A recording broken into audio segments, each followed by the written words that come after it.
Hare Krishna Mataji. Warm welcome to Hare Krishna Mataji. Hare Krishna. Warm welcome for today's Nectar of Devotion class. நம்ம இன்னைக்கு 39வது அத்தியாயம் பார்க்க போறோம். இந்த தலைப்பு நல்லா புரிஞ்சுக்க வேண்டிய ஞானத்தை பகவான் கிருஷ்ணர்கிட்டயும் ஆச்சாரியார்கிட்டயும் பிரார்த்தனை பண்ணிக்கலாம். ஓம் நமோ பகவதே வாசுதேவாய. ஓம் நமோ பகவதே வாசுதேவாய. ஓம் நமோ பகவதே வாசுதேவாய. ஓம் அஜ்ஞானதிமிரந்தஸ்ய ஞானாகர்ஷலாகயா சக்ஷரமிலிதம் येन தஸ்மை ஸ்ரீ குரவே நமः. ஸ்ரீ சைத்தன்ய மனோபீஷ்டம் ஸ்தாபிதம் येन பூதலே ஸ்வயம் ரூப கதா மह्यं ததாதி ஸ்வபதாதிகம் வந்தேஹம் ஸ்ரீகுரோ ஸ்ரீயுதபதகமலம் ஸ்ரீகுரோன் வைஷ்ணவாம்ஸ்ச ஸ்ரீரூபம் சாகரஜாதம் रघुनाथान्वितं तं सजीवं सात्वैतं सावधूतं परिजनसहितं कृष्णचैतन्यदेवं श्रीराधाकृष्णपदान् सकगणा ललिता श्रीविशाखान्वितांश्च हे कृष्णा करुणा सिन्धो दीनबन्धो जगत्पते गोपेश गोपिका कान्त राधाकान्त नमोऽस्तु ते तप्त कांचन गौरांगी राधे वृंदेवनेश्वरी वृषभानुसुते देवी प्रणमामि हरिप्रिये वाञ्छाकल्पतरुभ्यश्च कृपा सिन्धुभ्येव च पतितानां पावनेभ्यो वैष्णवेभ्यो नमो नमः.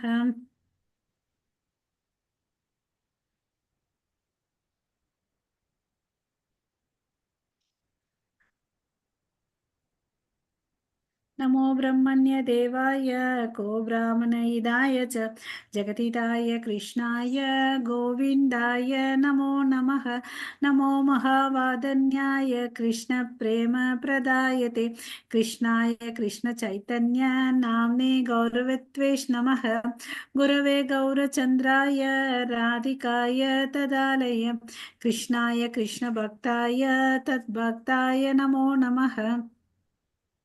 नमस्ते सरस्वती देवे गौरवाणी प्रचारिणी निर्विशेष शून्यवादे पाश्चात्येशतारिणी जय श्री कृष्ण चैतन्य प्रभो नित्यानंद श्री अद्वैत गदाधर श्रीवासादि गौरभक्त वृंद हरे कृष्णा कृष्णा कृष्णा हरे हरे हरे राम राम राम हरे हरे हरे कृष्णा.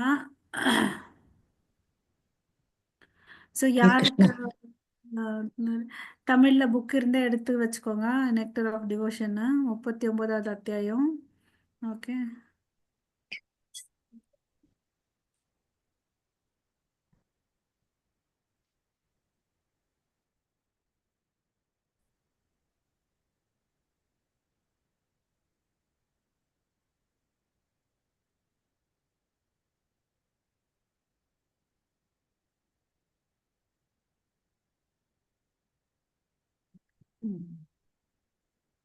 ஸோ இந்த தலைப்பு பார்த்தீங்கன்னா கிருஷ்ணரை சந்திக்கும் வழிகள். ஓகேங்களா? Hare Krishna கிருஷ்ணர் Mataji. ஹரே கிருஷ்ணா. ஸோ கிருஷ்ணரை எப்படியெல்லாம் பக்தர்கள் சந்திக்கிறாங்க, அவங்களுடைய உணர்வுகள் எப்படி இருக்குன்னு சொல்லிட்டு இங்க ரூப கோசாமி ரொம்ப அழகா விளக்குறார். கிருஷ்ணா.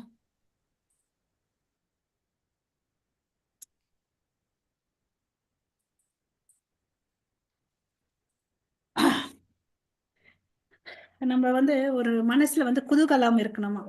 கிருஷ்ணரை சந்திக்க போறோம், பார்க்க போறோம், பேச போறோம்னு சொல்லிட்டு ஒரு குதூகலம் இருக்கணுமா. அந்த குதூகலம் நான் இவ்வளவு நாள் கிருஷ்ணரை பிரிஞ்சு இருந்துட்டேன், இப்போ எனக்கு கிருஷ்ணர் சங்கம் கிடைக்க போகுது அப்படின்னு சொல்லிட்டு குதூகலமா இருக்கணும்னு சொல்றாங்க. கிருஷ்ணரை பற்றி எப்பயுமே நினைச்சிட்டே இருக்கிறதால அவர் மேல இருக்கிற பிரிவுன்ற பாவனை நமக்கு வரும் இல்லைங்களா. ஸோ அந்த ஏக்கம்லாம் போக போகுது, அதனால ஒரு உற்சாகத்தோடு இருக்கணும். ஓகே. ஸோ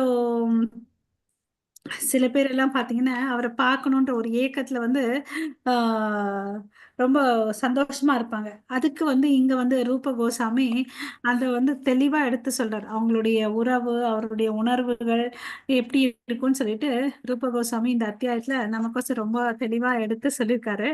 நம்மலாம் எப்படி இருக்கோன்றத நம்ம பார்த்துக்கலாம். ஸோ பக்தர்கள் வந்து பார்த்தீங்கன்னா, சிறந்த யோகிகள்னு சொல்லிட்டு சொல்றாங்க. ஓகே. ஆ யோகிகள். ஓகே. ஏன்னா, அவங்க வந்து எப்பவுமே சதா காலமும் வந்து கிருஷ்ணர வந்து நெனச்சுட்டே இருப்பாங்க.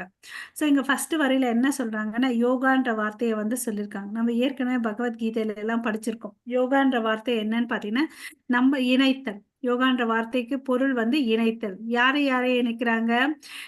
நம்மளுடைய ஜீவாத்மாவையும் கிருஷ்ணரான பரமாத்மாவையும் வந்து இணைக்கிறது தான் வந்து யோகா. நம்ம வந்து அத வந்து தவறா புரிஞ்சுட்டு இருக்கோம். காலையில எழுந்து எக்ஸர்சைஸ் பண்றது யோகா. இப்ப வந்து பார்த்தீங்கன்னா, நெறைய விதமான எக்ஸர்சைஸ் இருக்கு இல்லையா? ஆ சேர் யோகா, ஆ ஆ அன் டாக் யோகான்னு சொல்லிட்டு பல வகைகள். மென்டல் ஹெல்த் யோகா, ஆ அனிமல் யோகா அப்படின்னு சொல்லிட்டு ஒவ்வொன்னுத்துக்கும் யோகா இருக்கு. பட் உண்மையான அசலான பொருள் யோகான்னா என்ன? இணைத்தல். யாரை யாரை இணைக்கிறது? பகவான் கிருஷ்ணரையும் வந்து பகவான் கிருஷ்ணர் வந்து பரமாத்மா. நம்ம எல்லாம் வந்து விபு ஆத்மா இல்லையா? நம்ம 2 பேரு இந்த 2 ஆத்மாக்களையும் இணைக்கிறது தான் வந்து யோகான்னு சொல்லிட்டு சொல்றாங்க. ஸோ நம்ம வந்து அந்த அசலான யோகாவ விட்டுட்டு, வேற வேற யோகாத்தெல்லாம் வந்து பிராக்டிஸ் பண்ணிட்டுருக்கோம். அதனால தான் வந்து பார்த்தீங்கன்னா, நம்ம வாழ்க்கையில எப்பவுமே நிம்மதியே இல்லாம, அ வெறும் ஒரு ஏதாவது ஒரு கவலையோட, ஏக்கத்தோட எல்லாமே இருக்கு. வீட்லயும் சரி, எல்லாமே இருக்கு. ஏதோ ஒரு கவலையோட இருக்கோம். ஏன்னா, நமக்கும் கடவுளுக்கும் இருக்கக்கூடிய உறவ மறந்துட்டு, ஏதோ ஒரு விஷயத்துல நோக்கி போயிட்டுருக்கோம். அதனால நமக்கு ஏமாற்றம், கவலைகள், துன்பங்கள்லாம் இருக்கு. ஸோ இந்த பக்தர்கள் தன்னுடைய நிலைய வந்து தெரிஞ்சுக்கிட்டாங்க. ஸோ கடவுளுக்கும் நமக்கும் இருக்கக்கூடிய உறவுகள புரிஞ்சுகிட்டு இருக்கிற பக்தர்கள், கடவுளுக்கு நட்பு நிலையில இருக்கக்கூடிய பக்தர்கள வந்து இங்க வந்து ரூப கோசாமி வந்து 3 வகையா பிரிச்சிருக்காரு. அது என்னன்னு பார்த்தீங்கன்னா, இங்கிலீஷ்ல என்ன சொல்றாங்கன்னா, பெர்ஃபெக்ஷன், சாட்டிஸ்ஃபேக்ஷன் அண்ட் ஸ்டெடினெஸ். அதாவது ஆ பெர்ஃபெக்ஷன்னா முழுமை. அது ஒரு வகை. அப்புறம் வந்து சாட்டிஸ்ஃபேக்ஷன் திருப்திகரமாக இருக்கிறது. அப்புறம் வந்து ஸ்டெடினெஸ் அதாவது நிலைத்த தன்மை. இப்போ ஒரு நம்ம உதாரணத்துக்கு நம்ம நம்ம உலகத்துல இருக்கோம். நமக்கு ஒரு ஃப்ரெண்ட் இருப்பாங்க இல்லையா? சில பேர் நம்ம ஸ்கூல்ல இருந்தே படிச்சிருப்போம். அவங்க வந்து பார்த்தீங்கன்னா, இன்னும் கூட ஃப்ரெண்டா இருப்பாங்க. பல வருஷங்கள் ஆகி கூட ஃப்ரெண்டா இருப்பாங்க. இல்லையா? ஸோ நடுவுல வந்து பார்த்தீங்கன்னா, சில விஷயங்கள் உறவுகள்லாம் வந்து புட்டுக்கும். எதுவும் பண்ண முடியாது. இல்லையா? ஸோ அது மாதிரி உறவுகள் வந்து கடவுளுக்கும் நமக்கும் பக்தர்களுக்கும் தூய பக்தர்களுக்கு எப்படி இருக்குன்றத வந்து இந்த 3 நிலையில வந்து எடுத்து சொல்றாரு ரூப கோசாமி. ஓகேவா? சோ அதுக்கு வந்து நமக்கு எப்படியாப்பட்ட உணர்வுகள் நம்ம மனசுல எப்படி இருக்கணும்ன்றத பார்க்கணும். கிருஷ்ணர்ன்ற பொருளுக்கு வந்து நமக்கு எல்லாருக்கும் தெரியும்.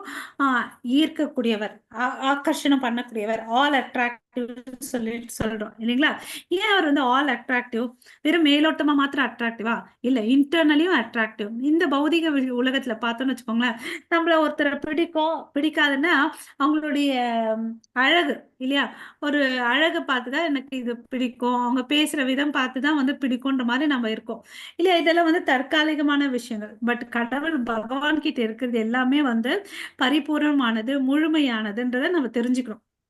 ஸோ, இத பார்த்துட்டு நம்ம என்ன பண்ணக்கூடாது, கிருஷ்ணர் வந்து எல்லாமே இருக்கு இல்லையா? அதனால அவர பார்த்துட்டு நம்ம போட்டி போடக்கூடாது. நம்மகிட்ட போட்டி போடுற மனப்பான்மை வந்து நெறைய இருக்கும். அவங்க அத பண்ணிட்டாங்க, நான் இத பண்ணணும் அப்படின்னு சொல்லிட்டு ஒவ்வொரு சின்ன சின்ன விஷயத்திலும் வந்து நம்ம போட்டி போடுவோம். இல்லையா? அந்த மனப்பான்மை நம்ம பகவான் கிருஷ்ணர் கிட்ட வச்சுக்க கூடாது. ஓகேங்களா? அதுக்கு பதில் என்ன மாரி மனப்பான்மை இருக்கணும்னு பார்த்தீங்கன்னா, சேவ மனப்பான்மை இருக்கும். நான் வந்து ஒரு நித்திய சேவகன். கடவுள் வந்து எனக்கு பரமபிதா. அவர்கிட்ட இருந்து தான் நான் வந்திருக்கேன். அப்படின்னு சொல்லிட்டு அந்த சேவ மனப்பான்மை வந்துச்சுன்னு வச்சுக்கோங்களேன், சந்தோஷமா இருப்போம் நம்ம. எப்போ வந்து யார் மேலயும் போட்டி பொறாம வராது. ஏன்னா, அவர் நம்மள எல்லாத்தையும் பார்த்துப்பார். இல்லையா? அவர் அழக பார்த்து நம்ம ரசிக்கிறோம். இந்த பகவான்ன்ற வார்த்தைக்கு 6 செல்வ வளங்கள் அவர்கிட்ட முழுமையா இருக்கு. இல்லையா? அழகு, ஞானம் இல்லையா? அப்புறம் வந்து செல்வ வள வெல்த் செல்வ வளங்கள், வலிமை, துரத்தல் அப்படின்னு சொல்லிட்டு பார்த்தீங்கன்னா, எல்லா செல்வ வள புகழ்ச்சி எல்லாமே வந்து மிகுதியா இருக்கு. அவர பார்த்து நம்ம என்னைக்குமே வந்து பொறாமைப்படக்கூடாது. அவரை வந்து அந்த அழகை பார்த்துட்டு நம்ம ரசிக்கணும். அந்த ரசிக்கலாம் ஆட்டோமேட்டிக்கா ரசிக்க ஆரம்பிச்சோம்னு வச்சுக்கோங்களேன், ஆட்டோமேட்டிக்கா அவரால நம்ம வந்து ஈர்க்கப்படும். அப்ப நம்ம இருதயத்துல இருக்கக்கூடிய கலங்கங்கள்லாம் வந்து போயிடும் அப்படின்னு சொல்லிட்டு சொல்றாங்க. சோ இன்னமே நம்ம இந்த உலகத்துல எல்லாத்தையுமே நான் அனுபவிக்கணும்னு நினைக்கிறோம். அனுபவிக்கணும், நான் வந்து சந்தோஷமா இருக்கணும்னு நினைக்கிறோம் இல்லையா? சோ அனுபவிக்கிறதுக்கு என்ன பண்றோம்? முயற்சி பண்றோம் இல்லையா? நமக்கு எல்லா விஷயமும் நம்ம முயற்சி பண்ணா கூட வாழ்க்கையில நல்லா யோசிச்சு பாருங்க. 100% எஃபோர்ட் போட்டிருப்போம். பட் அதுல வந்து பாத்தீங்கன்னா நிறைய சமயத்துல வந்து 0 ரிசல்ட் வந்திருக்கும் இல்லையா? நம்ம எவ்வளவு கஷ்டம் அதே வந்து வேற ஒருத்தவங்களுக்கு வந்து கொஞ்சமா தான் எஃபோர்ட் போட்டிருப்பாங்க. அவங்களுக்கு 100 என்ன அதுக்கு மேலேயே ரிசல்ட் இருக்கும் இல்லையா? சோ அது இல்ல அது மாதிரி நடக்கும். அப்ப வந்து என்ன ஆகும்? நமக்கு விரக்தி வரும். அதே கிருஷ்ணர சம்பந்தப்பட்டமா எந்த ஒரு செயலும் செஞ்சு அங்க வந்து விரக்தின்றதே வராது. ஏமாற்றம்ன்றதே வராது. அதனால நம்ம வாழ்க்கைய சுத்தி எப்படி போட்டாலும் நடுவுல வந்து கிருஷ்ணர வச்சுக்கணும். கிருஷ்ண சென்ட்ரிக் லைஃபா வச்சுக்கணும். ஒரு உறவுகள்ல கூட வந்து கிருஷ்ணர நடுவுல வச்சுக்கணும் அப்படின்னு சொல்லிட்டு சொல்றாங்க. சோ நீங்க ஹரே கிருஷ்ணா. சோ, இப்ப வந்து நம்ம அனுபவிக்கணும்னு சொல்லிட்டு நீங்க நினைக்கிறீங்க இல்லையா? நீங்க எல்லாமே என்கிட்ட வாங்க. உங்களுக்கு என்னெல்லாம் வேணுமோ, அத நான் குடுக்குறேன் அப்படின்னு சொல்லிட்டு கிருஷ்ணர் பகவானே கூப்பிடுறார். உனக்கு என்ன வேணும்? என்ன ஐஸ்வர்யம் நமக்கு வந்து தெரியும் இல்லைங்களா? அ 5 வகையான முக்திகள் இருக்கு. இல்லையா? அவர் என்ன பண்றாரு? தன்னுடைய சாரூப்பிய முக்திய குடுக்குறாரு.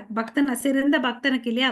அவர் ரூபத்தையும் குடுக்குறாரு, செல்வ வளங்கத்தையும் குடுக்குறாரு, அவர் இருக்கக்கூடிய இடத்தையும் குடுக்குறார். சாலோக்கிய முக்தி, சாஷ்டி அவருடைய ஐஸ்வர்யங்கள் எல்லாத்தையும் குடுக்குறாரு இல்லையா? எல்லாம் நீங்க உங்களுக்கு என்ன வேணும்? இங்க இது வேணும்னு கஷ்டப்படுறீங்களா? இங்க அனுபவிக்க வேண்டியதெல்லாம் நான் குடுக்குறேன். அங்க நித்திய ஆனந்தமும், சந்தோஷமா இருப்பீங்கன்னு சொல்லிட்டு அவர் கூப்பிடுறாரு. பட் நம்ம என்ன பண்ணிட்டு இருக்கோம்? இங்கேயே வந்து ரொம்ப அடமா இது என்னோடதுன்னு சொல்லிட்டு நம்ம அ இங்க இருக்கக்கூடிய செயல்கள்ல எல்லாம் வந்து தான் நம்ம மூழ்கி வேலை செஞ்சுட்டு இருக்கோம். இல்லையா? பகவான் கிருஷ்ணர் அப்புறம் பார்த்துக்கலாம். கொஞ்சம் வயசாகட்டும். பென்ஷன் வரும்போது பார்த்துக்கலான்னு அப்படின்னு சொல்லிட்டு விட்டுர்றோம் இல்லையா? அது மாரி பண்ணக்கூடாது. ஒவ்வொரு நிமிஷமும் கடவுள்கிட்ட வந்து நம்ம தொடர்பு ஏற்படுத்திக்கிட்டே இருக்கணும்னு சொல்லிட்டு சொல்றாங்க. ஓகேங்களா? ஸோ ஒண்ணு அடையணும்னா ஒண்ண விடணும். அதாவது ஒரு உதாரணத்துக்கு நமக்கு புரிஞ்ச மாரி எடுத்துக்கணும்னா, நம்ம வீட்லயே பசங்க இருக்காங்க. இல்ல நம்மளே வந்து ஸ்டூடண்ட் லைஃப்ல படிச்சிருக்கோம். அப்ப என்ன பண்ணுவோம்? படிக்க எக்ஸாம் வரும்போது, பப்ளிக் எக்ஸாம் எல்லாம் வரும்போது என்ன பண்ணுவோம்? டிவி பார்க்க மாட்டோம். எங்கேயாவது ஒரு ஃபங்ஷனுக்கு மாட்டோம். சினிமா தியேட்டருக்கு மாட்டோம். ஏன்னா இதெல்லாம் வந்து துறக்குறோம். துறந்தா என்ன பண்ண முடியும் நம்மளால? நல்ல மதிப்பெண் எடுக்க முடியும்னு சொல்லிட்டு. இல்லையா? அதே வந்து ஒருத்தர் வந்து பார்த்தீங்கன்னு வச்சுக்கோங்களேன், ஒரு பிசினஸ் மேன் இருக்காரு.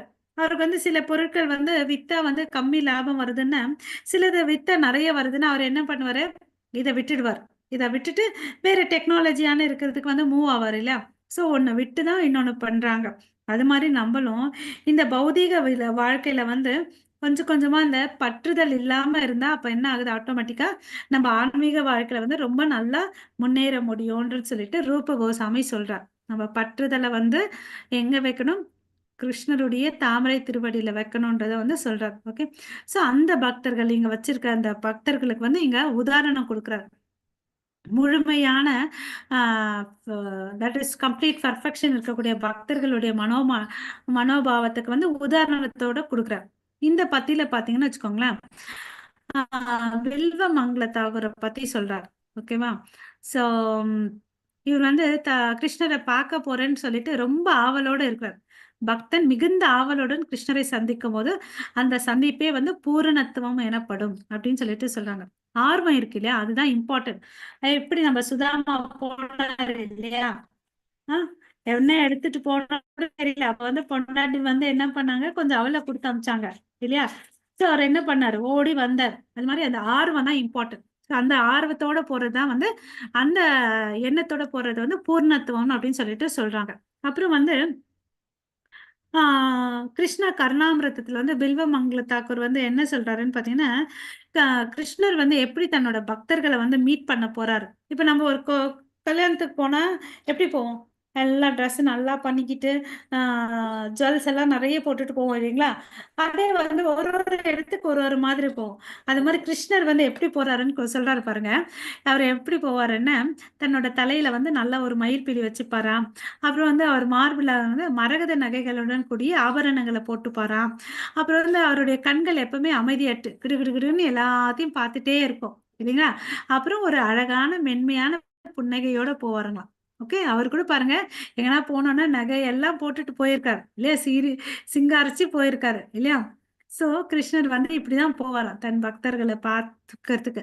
ஸோ அதனால தான் சொல்றாங்க பாருங்க, நான் வந்து அந்த மயில் பீலியை பார்த்தேன், கிருஷ்ணரோட ஞாபகம் வந்துச்சு. மூங்கில் மரத்தை பார்த்தேன், கிருஷ்ணரோட ஞாபகம் வந்துச்சு. இதுதான் பக்தர்கள்.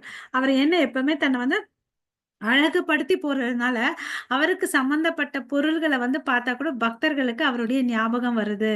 ஸோ இவ்வளவு அழகா போறார். இல்லையா?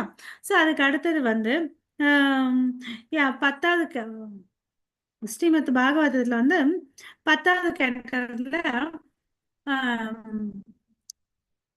10வது கேண்டும் 8வது அத்தியாயத்துல 38வது அத்தியாயத்துல 34வது ஸ்லோகத்துல சுகதேவ கோசாமி என்ன சொல்றாருன்னா, இது யாராவது படிக்கிறீங்களா? ஹரே கிருஷ்ணா. என் அன்பான மன்னரே என்ற हरे யாருக்குள்ள कृष्ण தமிழ் புக் இருக்கோ அவங்க படிங்க மாதாஜி. हरे हरे कृष्ण कृष्ण माता माताजी जी। श्रीमद् भाग वासिका माताजी हरे कृष्ण வாசிங்க மாதாஜி. ஹரே கிருஷ்ணா. श्रीमद् भागवतம் 10ஆம் காண்டம் 38ஆம் அத்தியாயம் 34வது ஸ்லோகத்தில் அது சுகதேவ கோஸ்வாமி பரீட்சித் மன்னரிடம் கூறுகிறார், அன்பார்ந்த மன்னனே, ரத சாரதியான அக்ரூரர் விருந்தாவனத்தில் கிருஷ்ணரையும் அவர் சகோதரர் பலராமரையும் கண்டவுடன் தனது ரதத்திலிருந்து குதித்து பரம பகவானின் மீது கொண்ட பாசத்தினால் பெரிதும் பாதிக்கப்பட்டு அவருக்கு தமது வந்தனங்களை சமர்ப்பிப்பதற்காக அவரது திருவடி தாமரைகளில் வீழ்ந்தார். கிருஷ்ணர் உடனான நிறைவான சந்திப்புகளுக்கு இவை சில எடுத்துக்காட்டுகள் ஆகும். நீண்ட பிரிவு. ஹரே கிருஷ்ணன். இது ஒரு பாட்டு மாதாஜி. அதுக்கு அடுத்த பாட்டு வேற இருக்கு, எக்ஸாம்பிள் வருது. ஸோ இது வந்து சந்திப்புக்கு முதல் உதாரணம் வந்து பில்வமங்கலத்தாக்கு சொல்ல, ரெண்டாவது வந்து அக்ரூரரை பத்தி சொல்றார். அக்ரூரர் நமக்கு எல்லாம் தெரியும். அவர் வந்து எதுக்கு போறாரு? பிருந்தாவனத்துக்கு கம்சன் வந்து சொல்லி போறாரு இல்லையா, கிருஷ்ணரை கூட்டிட்டு வாப்பான்னு அப்படின்னு சொல்லிட்டு மதுராக்கு. அப்போ அவர் போறார். போகும்போது அவர் என்ன பண்றாரு, ஒரு ஸ்டேஜ்ல வந்து பிருந்தாவனத்துக்கு போறாரு. அங்க வந்து யாரை பாக்குறாங்க? அந்த தேர்ல அண்ணனும் தம்பியும் பாக்குறாங்க. அதாவது பலராமர் கிருஷ்ணரையும் பாக்குறாரு. பார்த்த உடனே அவர் என்ன பண்றாரு, கடகடன் தன்னுடைய வண்டியில இருந்து இறங்கி அவங்களுடைய தாமரை திருப்பாதங்களுக்கு மரியாதையுடன் கூடிய வணக்கத்தை வந்து செலுத்துறார். இல்லையா? இந்த சந்திப்பை தான் வந்து பரிபூரண சந்திப்புன்னு அப்படின்னு சொல்லிட்டு சொல்றாங்க. ஓகேங்களா? ஸோ இதெல்லாம் வந்து பூர்ணத்துவம் கொண்டதுன்றதை நம்ம தெரிஞ்சுக்கணும். அதுக்கு அடுத்தது பாத்தீங்கன்னா, இந்த இடத்துல வந்து என்ன சொல்றாருன்னா, திருப்தி தரக்கூடியதை சொல்றாங்க.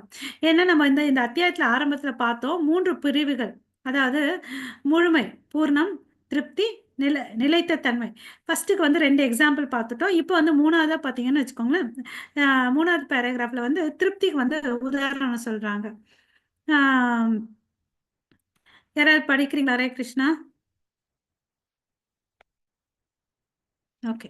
நீண்ட காலமா ஒருத்தங்களை நம்ம பிரிஞ்சிருந்தா நீண்ட கால ஹரே கிருஷ்ண பிரிவுக்கு மாதாஜி. பிறகு ஒரு பக்தர் நீண்ட கால பிரிவுக்கு பிறகு ஒரு பக்தர் கிருஷ்ணரை சந்திக்கும் போது அந்த சந்திப்பு திருப்திகரமா இருக்கும்.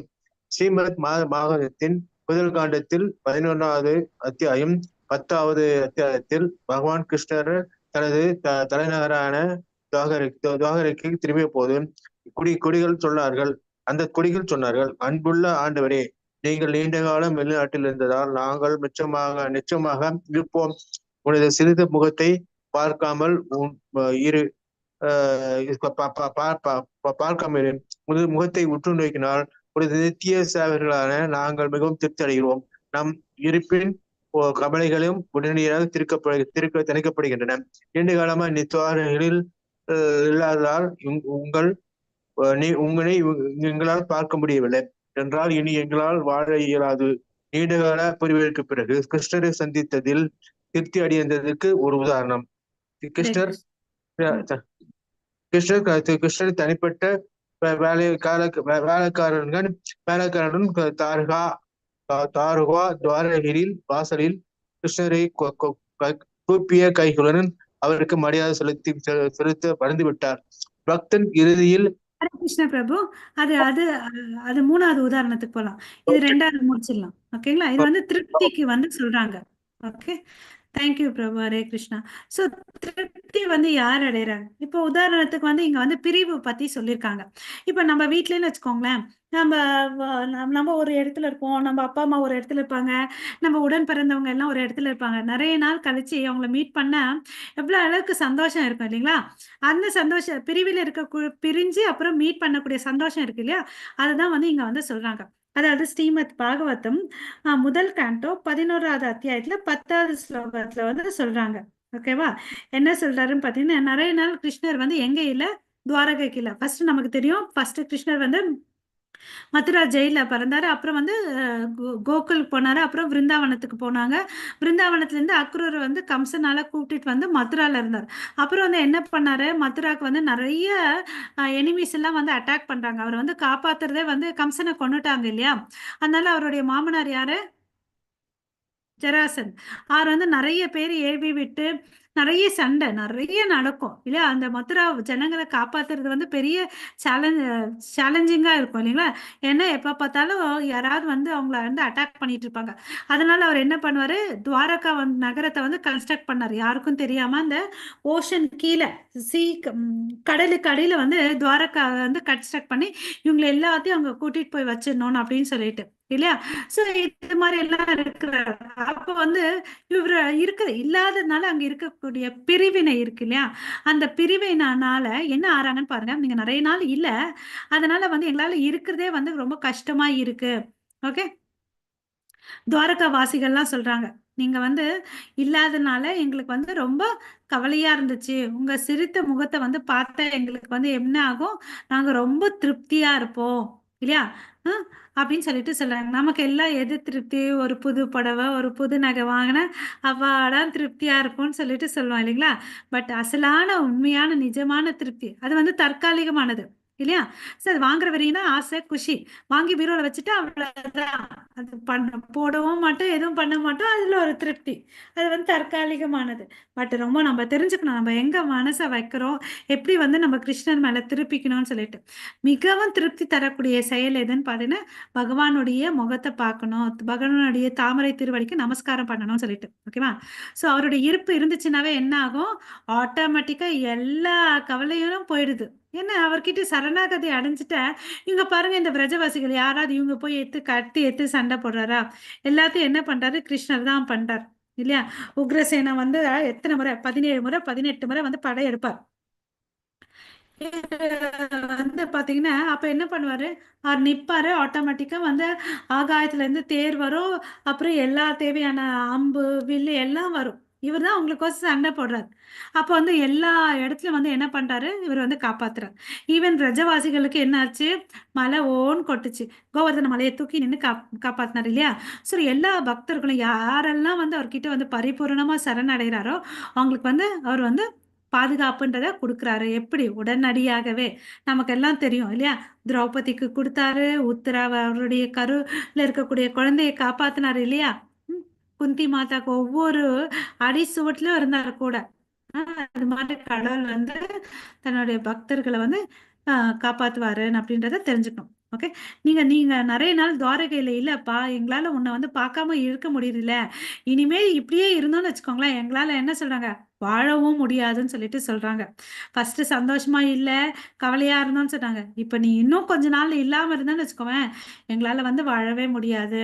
ஸோ இதுதான் வந்து இந்த மாதிரி பாவம் இருக்கிறது வந்து நீண்ட கால பிரிவிற்கு பிறகு கிருஷ்ணரை சந்தித்ததில் திருப்தி அடைந்ததற்கு இது உதாரணம்.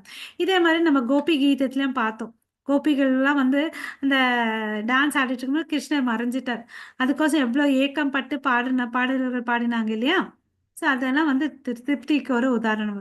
அப்புறம் அவருடைய சேவகன் ஒருத்தர் இருக்கார், தாருகான்னு சொல்லிட்டு, அவருடைய டிரைவர், தேரோட்டி இல்லையா? ஸோ அவர் என்ன பண்றாரு பாருங்க, துவாரகையின் வாசலில் கிருஷ்ணரை பார்த்து கூப்பிய கைகளுடன் அவருக்கு மரியாதை செய்ய மறந்து விட்டார். அவரை பார்த்தாரு, கூப்பிய 2 கையை நமஸ்காரம் வச்சுட்டாரு. பட் அவரோட அழகுல மறந்துட்டு என்ன பண்ணாரு, நமஸ்காரத்தை வந்து ஃபுல்லா தெரிவிக்க மறந்துடுறாரு. ஸோ அவருடைய அழகு வந்து, அழகால நம்ம மயங்கணும். அதை வந்து நம்ம அவர் கையில கேட்கணும். நம்ம என்ன பண்ணிட்டு போவோம், கோயிலுக்கு போறதுக்கு முன்னாடியே பெரிய லிஸ்ட் எழுதிட்டு போவோம் இல்லையா? அப்பா நீ இது எனக்கு பண்ணி கொடு, இது இப்படி வேணும், இது இப்படி வேணாம், அதெல்லாம் பெரிய லிஸ்ட் போட்டுட்டு இருப்போம் இல்லையா? அந்த லிஸ்ட் அப்புறமா கூட போட்டுக்கலாம். நம்ம வீட்டுல உட்காந்துட்டு கூட போட்டா கூட கிருஷ்ணர் கேட்பார். கோயிலுக்கு போனா அவரை வந்து நல்லா முகத்துக்கு முகத்துக்கு நல்லா பார்க்கணும். அந்த தரிசனம் எடுக்கும்போது எப்படி எடுக்கணும்னு பாத்தீங்கன்னா, நம்ம அவருடைய தாமரை திருவடியில இருந்து எடுத்துட்டு போகணும். அந்த தரிசனத்தை எடுத்துட்டு போய் கடைசியா தான் முகத்தை பார்க்கணும். ஓகேங்களா? ஸோ அங்க போய் கோயிலுக்கு போறதோட முக்கியத்துவம் என்ன? நம்ம லிஸ்ட் போடுறது இல்ல. அவரை வந்து நம்ம முகத்தை பார்க்கணும். அவரும் நம்ம ஓகே என்னோட பக்தன் வந்தான்னு அவரும் திருப்தியானும், நம்மளும் வந்து நம்ம பரமபுருஷ பகவானை பார்த்தோன்னு ஒரு திருப்தியோட வரணும்ன்றத தெரிஞ்சுக்கணும். ஓகேங்களா?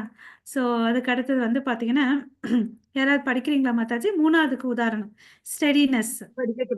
படிக்கட்டுமா மாதாஜி? ஹரே கிருஷ்ணா. படிங்க. ஹரே கிருஷ்ணா படிங்க மாதாஜி. ஒரு பக்தன் இறுதியில் கிருஷ்ணனுடன் இணைந்திருக்கும் போது அவனது நிலை பக்தி தொண்டில் நிலைத்தன்மை எனப்படும். பக்தி தொண்டில் இந்த நிலையான நிலைப்பாடு ஹம்சதூதா எனப்படும் புத்தகத்தில் விளக்கப்பட்டுள்ளது.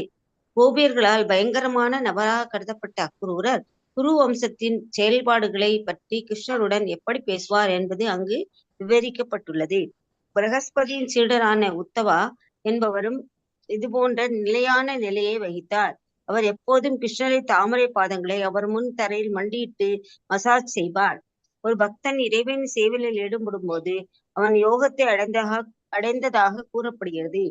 யோகா என்ற வார்த்தைக்கு இணையான ஆங்கில வார்த்தை லிங்கப் ஆகும். ஆகவே பரமபுருஷ பகவானான கிருஷ்ணனுடன் உண்மையான தொடர்பு பக்தன் அவருக்கு சேவை செய்யும் போது தொடங்குகிறது. சேவையின் ஆழ்நிலை ராசாவில் அமைந்துள்ள பக்தர்கள் வாய்ப்பு கிடைக்கும் போதெல்லாம் தங்கள் குறிப்பிட்ட சேவையை வழங்குகிறார்கள். சில நேரங்களில் அவர்கள் கிருஷ்ணரின் முன் அமர்ந்து உத்தரவுகளை பெறுவார்கள். சில நபர்கள் இந்த அளவிலான பக்தி சேவையை உண்மையான பக்தி யோகமாக ஏற்க தயங்குகிறார்கள். மேலும் சில புராணங்களில் கிருஷ்ணருக்கு பக்தி தொண்டில் ஈடுபடுவது உண்மையான பக்தி யோக அமைப்பாக ஏற்றுக்கொள்ளப்படவில்லை. ஆனால் ஸ்ரீமத் பாகவதம் கிருஷ்ணனுடான சேவகர் உறவே யோக உணர்வின் உண்மையான ஆரம்பம் என்று தெளிவாக குறிப்பிடப்படுகிறது. ஹரே கிருஷ்ணா மாதாஜி. ஹரே கிருஷ்ணா. ஸோ இங்க வந்து என்ன சொல்றாங்க, நிலைத்தன்மை, அதாவது 3வது வகை ஸ்டெடினஸ் பத்தி சொல்றாங்க. ஓகேவா? இந்த ஸ்டெடினஸ் யாருக்கு இருக்குன்னு பாத்தீங்கன்னா, ஒரு பக்தன் இறுதியில் கிருஷ்ணருடன் இணைந்து இருக்கும் போது அவனது நிலை பக்தி தொண்டில் நிலைத்த தன்மை எனப்படும் சொல்லிட்டு. எப்பவுமே கொஞ்ச நாள் பக்தி பண்ணோம் விட்டு போயிட்டோம் அப்படின்லாம் இல்லை. எப்பவுமே இறுதியுடன் இருக்கிறது வந்து இறுதி வரை இணைஞ்சு இருக்கிறது தான் வந்து நிலைத்த தன்மை. ஓகேங்களா? ஸோ இந்த நிலைத்த தன்மைக்கு யாரெல்லாம் உதாரணம்னு பார்த்தீங்கன்னா, ஹம்சதூதா என்ற புக்ல வந்து ஒரு உதாரணம் சொல்லியிருக்காங்க. யாரை பத்தி சொல்றாங்கன்னு பார்த்தீங்கன்னா, கோபியர்கள்லாம் நம்ம பார்த்துருக்கோம். அந்த கோபஸ்திரிகள் சின்ன வயசுல இருந்தே எல்லாரும் ஒன்னாதான் வளர்ந்தாங்க. அவங்க கிட்ட போயிட்டு நம்ம கிருஷ்ணர் வந்து முழுமுதற் கடவுள்னு சொன்னா அவங்க வந்து ஏத்துக்கவே மாட்டாங்க. அவங்க வந்து நம்ம எங்களோட சேர்ந்த ஒரு பையன், ஒரு கோபா அப்படின்னு தான் நினைப்பாங்க இல்லையா? ஸோ அவங்க ஏன்னா அவங்க வந்து அவ்வளோ அளவுக்கு சகஜமா அவர் கூட விளையாடி இருக்காரு.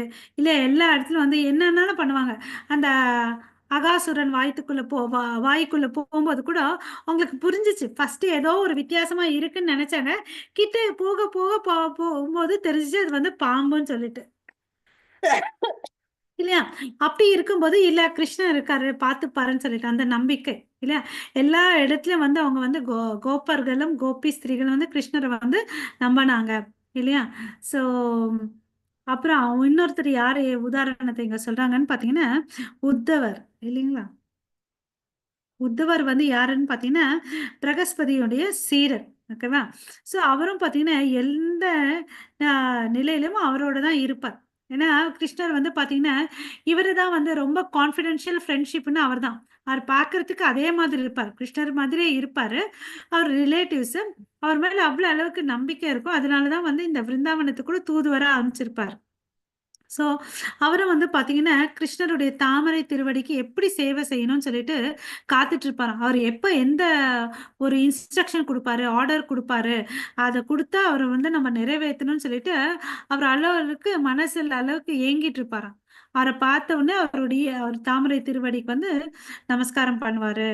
அப்படின்னு சொல்லிட்டு இவங்க எல்லாம் தான் வந்து உதாரணம் நிலைத்த தன்மையில இருக்கிறோம். அதனாலதான் நம்ம ஆச்சாரியர்கள் என்ன சொல்றாங்க, கோபிகளுடைய பாத சுவற்றை பின்பற்றுங்கன்னு அப்படின்னு சொல்லிட்டு சொல்றாங்க. கோபிகள் பண்ண பக்தி தான் வந்து உயர்ந்த பக்தி, ஹையஸ்ட் ஸ்டேஜ் என்ன, கிருஷ்ண பிரேம இல்லையா, அந்த நிலையை நம்ம வந்து அடையணும்னு சொல்லிட்டு ஆச்சாரியர்கள் வந்து சொல்லுவாங்க.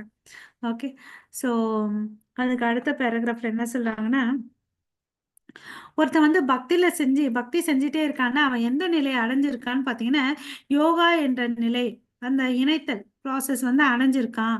இல்லை அதாவது லிங்கிங் அப்னு சொல்லிட்டு இங்கிலீஷ்ல சொல்றாங்க. ஸோ அதுதான் உண்மையான தொடர்பு. அதாவது கிருஷ்ணருக்கும் நமக்கும் இருக்கக்கூடிய தொடர்பை வந்து அவன் வந்து அப்போ தெரிஞ்சுட்டு அவன் தொடங்கி வச்சிருக்கான் அப்படின்னு சொல்லிட்டு சொல்றாங்க. ஸோ சில பக்தர்கள் வந்து ஒவ்வொரு விதமான சேவைகளை செய்வாங்க. நமக்கு தெரியும், இந்த ரசான்னு எடுத்துட்டாவே வந்து 12 ரசங்கள் நமக்கு ஞாபகம் வரும். 5 பிரைமரி ரசம், 7 செகண்டரி ரசான்னு சொல்லிட்டு இல்லையா. ஸோ சில நேரங்களில் வந்து பக்தர்கள் வந்து பார்த்தீங்கன்னா எப்படி எல்லாம் பிஹேவ் பண்ணுவாங்கன்னா, அவர் முன்னாடி போயிட்டு உட்காருவாங்க, உட்காந்துட்டு அவருடைய உத்தரவுக்கோசம் காத்துட்டு இருப்பாங்க. சில பேர் வந்து என்ன பண்ணுவாங்கன்னா, அவருக்கு வந்து பக்தி சேவை பண்ணணும்னு சொல்லிட்டு அந்த பக்தி யோகா மார்க்கமா வந்து ஏக்கத்தோட உட்கார்ந்துட்டு இருப்பாங்க. ஓகே, அப்புறம் வந்து அதை வந்து தான் வந்து ஆக்சுவல் பக்தின்னு அப்படின்னு சொல்லிட்டு சொல்றாங்க. உண்மையான பக்தி யோகம் ஏற்க தயாராகி இருக்கிறார்கள் சில பேர். ஓகே, மேலும் சில புராணங்கள் என்ன சொல்றாங்கன்னு பார்த்தீங்கன்னா, இந்த பக்தி தொண்டில் ஈடுபடுவது உண்மையான பக்தி யோக அமைப்பாக ஏற்றுக்கொள்ளப்படவில்லை. ஆனாலும் ஸ்ரீமத் பாகவதம் கிருஷ்ணருடன் சேவகர் உறவே யோக உணர்வின் ஆரம்ப நிலைன்றதை சொல்றாங்க. நம்ம தாசிய ரசா, சாந்த ரசா, தாசிய ரசான்னு சொல்றோம் இல்லைங்களா, இங்க வந்து அதுதான் பேசிக்னு சொல்லி பார்த்தோம். நம்ம ஈவன் இதுல வந்து ஒரு 3 சாப்டருக்கு முன்னாடி பார்த்தோம். அதாவது சாந்த ரசா, அதுக்கு அடுத்தது வந்து தான் தாசிய ரசா. இது எல்லாமே வந்து பாத்தீங்கன்னா பக்தியில வந்து ஆரம்ப நிலைன்றதை நம்ம பார்த்தோம். அங்கே அதே வந்துதான் மறுபடியும் இங்க ரூப கோசாமி வந்து விளக்குறார். ஓகேங்களா. சோ நமக்கும் கிருஷ்ணருக்கும் இருக்கக்கூடிய உறவை வந்து நம்ம தெரிஞ்சுக்கணும். அந்த உறவை வந்து நம்ம புதுப்பிச்சுட்டு நித்தியமா அவருக்கு வந்து சேவை செய்யணும்னு சொல்லி இந்த இடத்துல நம்ம தெரிஞ்சுக்கலாம். ஓகேவா. வேற யாராவது படிக்காதவங்க படிங்க. ஹரே கிருஷ்ணா மாதாஜி. இது எந்த புஸ்தகம் Mataji? Nectar of devotion Mataji. தமிழ்ல இருக்கா? பக்தி ரசாமிரத சிந்து. ஓ, யார் ராஜேந்திர பிரபு படிக்கிறீங்களா? ஓகே, அது ஸ்ரீமத் பாகவதம்ல பாத்தீங்கன்னு வச்சுக்கோங்களேன். 16வது காண்டத்தில் 3வது அத்தியாயம் 32வது அத்தியாயத்தில் பக்தர்கள் பக்தி யோகத்தில் ஈடுபடும் போது சில சமயங்களில் கிருஷ்ணர் நினைத்து ஆழ்வார்கள், சில சமயம் சிரிப்பார்கள், அந்த சமயம் சில சமயம் மகிழ்ச்சி அடைவார்கள் என்று கூறப்பட்டுள்ளது. மிகவும் அரிதான வழிகளில் பேசுங்கள், பேசுங்கள். சில சமயம் ஆடுவார்கள், சில சமயம் பாடுவார்கள், சில சமயம் உண்மையில் இறைவனின் சேவையில் ஈடுபட்டிருப்பார்கள். சில சமயங்களில் மயக்கத்தில் மூழ்கியவர்கள் போல் இருப்பார்கள், அமர்ந்திருப்பார்கள்.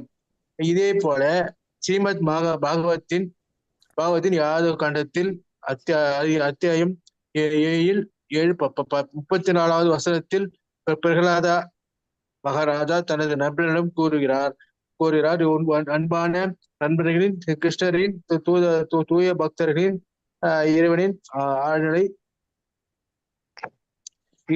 ஆழ்நிலை பொழுதுபோக்களை கண்டு கேட்டவன் பொழுதுபோக்குகளில் நீர்த்தக்கம் அல்லது அவரது பொழுதுபோக்குகளில் நீர்த்தக்கம் அல்லது அவரது ஆழ்நிலை பற்றி கேட்க குணங்கள் அவர்களின் பக்தியை மகிழ்ச்சியுடன் அதிகமாகி விடுகின்றனர். அவர்களின் உடலில் பரவச அறிகுறிகள் வெளிப்படுகின்றன. அவற்றில் அவர்கள் கண்ணீர் சிந்துகிறார்கள், தடுமாற்றமாக பேசுகிறார்கள், உடுத்த குரலில் இறைவனை மகிமைப்படுத்துகிறார்கள், பாடுகிறார்கள், பரவசத்தில் நடனமாடுகிறார்கள். இந்த பரவசங்கள் எப்போதும் இருக்கும். ஆனால் சில சமயங்களில் அவை எல்லா வரம்புகளையும் தாண்டிவிடும். மேலும் அறிகுறிகள் அனைவருக்கும் வெளிப்படும்.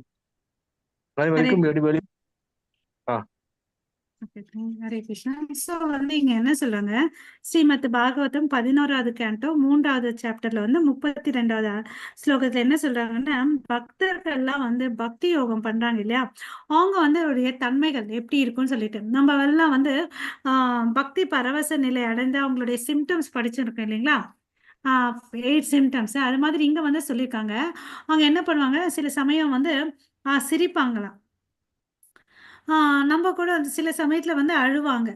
என்னன்னே தெரியாது அழுவாங்க. கோயில்ல சில பேரை நம்ம பார்த்துருக்கோம். அவங்களா வந்து கடலை பார்த்துட்டு அழுதுட்டே இருப்பாங்க. அது ஒரு உணர்ச்சி வெளிப்பாடு. சில சமயம் வந்து சிரிப்பாங்க. சில சமயம் வந்து ரொம்ப மகிழ்ச்சியா இருப்பாங்க. ஓகேவா? சில சமயத்துல வந்து பார்த்தீங்கன்னா, அவங்களா அவங்களுக்குள்ள பேசிப்பாங்க. அப்புறம் வந்து ஆடுவாங்க, பாடுவாங்க. அப்புறம் வந்து இது மாதிரிலாம் வந்து ஆ எஸ் கிருஷ்ணருக்கும் அவருக்கும் இருக்கக்கூடிய சம்பாஷணை நடக்கும். அவங்களுக்குள்ள இருக்கக்கூடிய உணர்ச்சிகள் வந்து வெளிப்படுத்துறாங்க. அந்த உறவுகள்னால இருக்கக்கூடிய உணர்ச்சிகளை வந்து வெளிப்படுத்துறாங்க. இன்னும் உச்சக்கட்டத்துக்கு போகக்கூடிய பக்தர்கள் வந்து பாத்தீங்கன்னா, மயக்க நிலை அடைஞ்சு விழுந்துடுறாங்கன்னு அப்படின்னு சொல்லிட்டு சொல்றாங்க. இந்த மாதிரி உறவுகள்லாம் நம்ம இந்த உலகத்துலயும் இருக்கு இல்லையா. இது எல்லாமே வந்து பாத்தீங்கன்னா எல்லா சமயத்திலும் வந்து இன்பத்துல போய் நிக்கிறது இல்லை. எல்லாமே வந்து நம்ம துன்பத்துல தான் நிக்கிறோம் இல்லையா. சில பேரை பார்க்கலன்னு சொல்லிட்டு அழுவோம், சில பேர் ஏண்டா பார்த்தோம்னு சொல்லிட்டு அழுவோம் இல்லையா. சில பேரை பார்த்தா சந்தோஷம் வரும், அந்த சந்தோஷம் கூட கொஞ்ச நேரம் தான் இருக்கும், அப்புறம் போயிடும் இல்லையா. சில பேரை பார்த்தா சிரிப்போம். ஸோ இந்த எல்லா பல தரப்பட்ட உணர்வுகள்லாம் வந்து வெளிப்படுத்துறோம் இந்த இடத்துல கூட. இதெல்லாம் வந்து தற்காலிகமானது.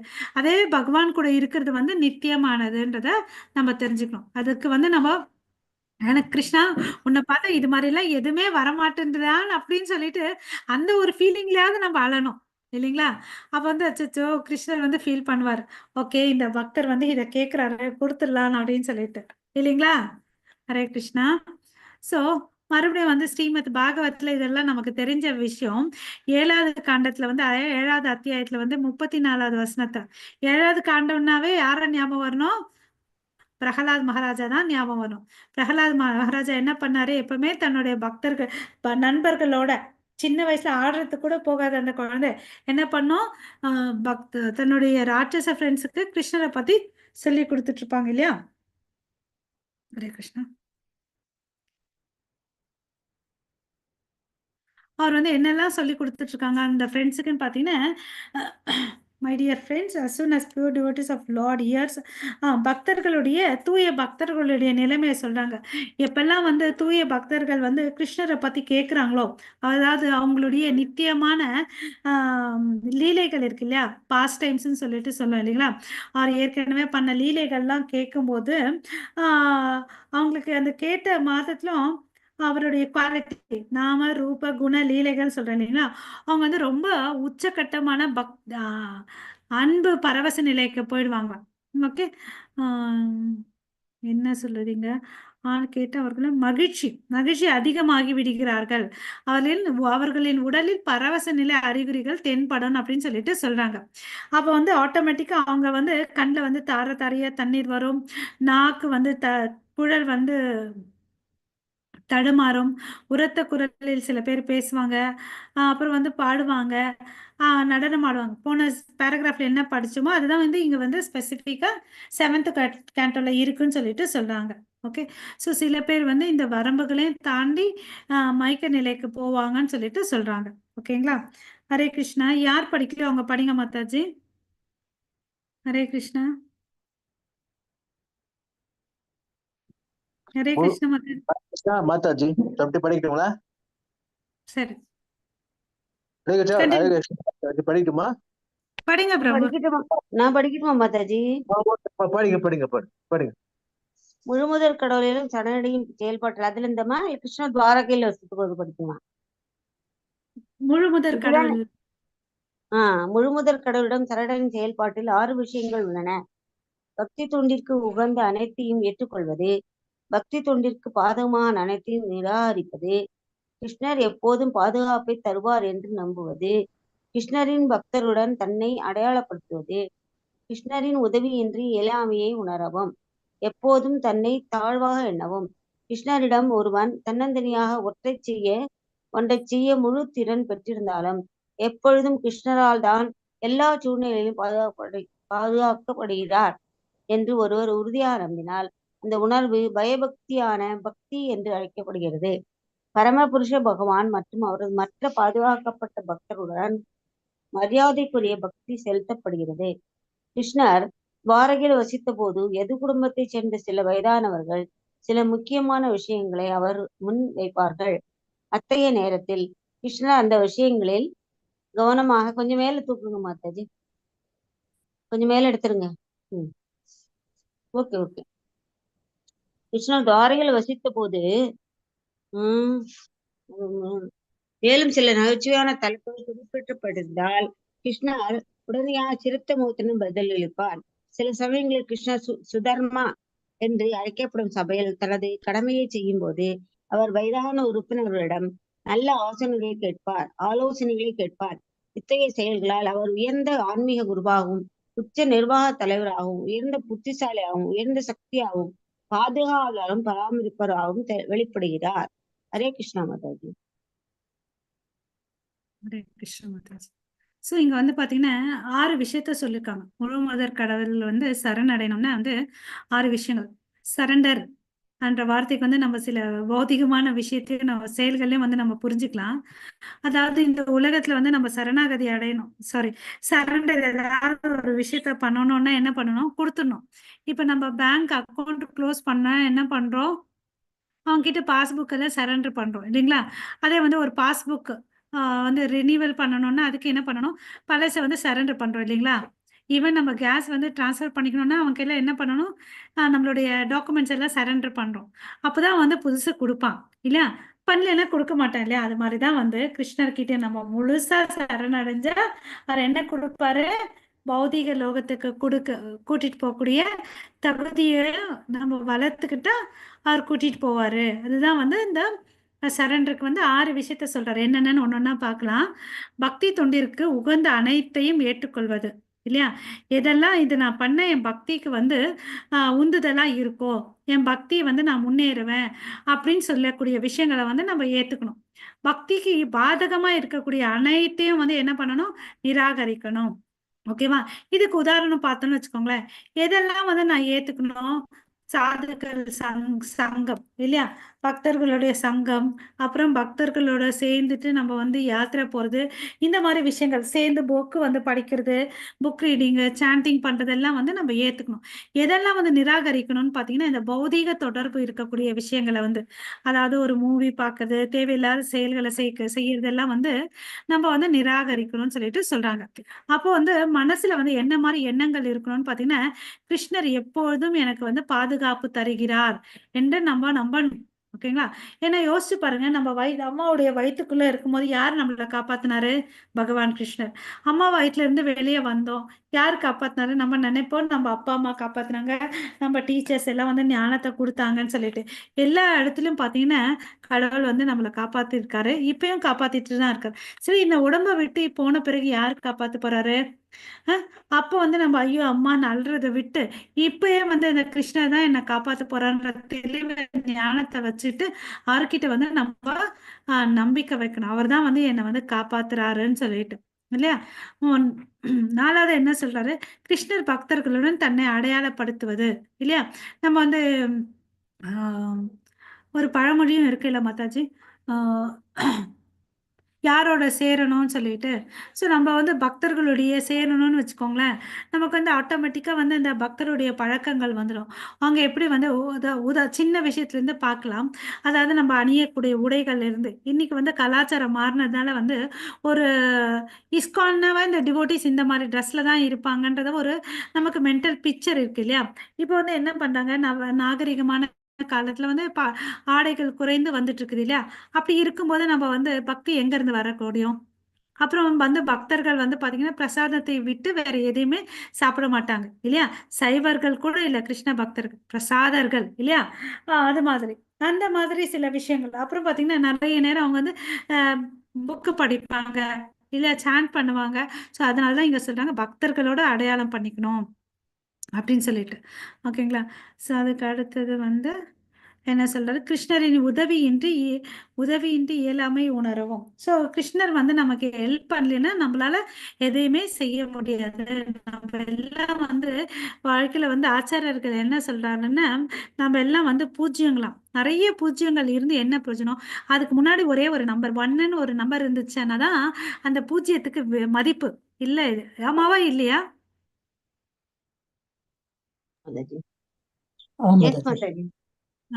ஸோ அது மாதிரி 1ன்றது யாருன்னு பார்த்தீங்கன்னா நம்ம ஹீரோவான பகவான் கிருஷ்ணர்.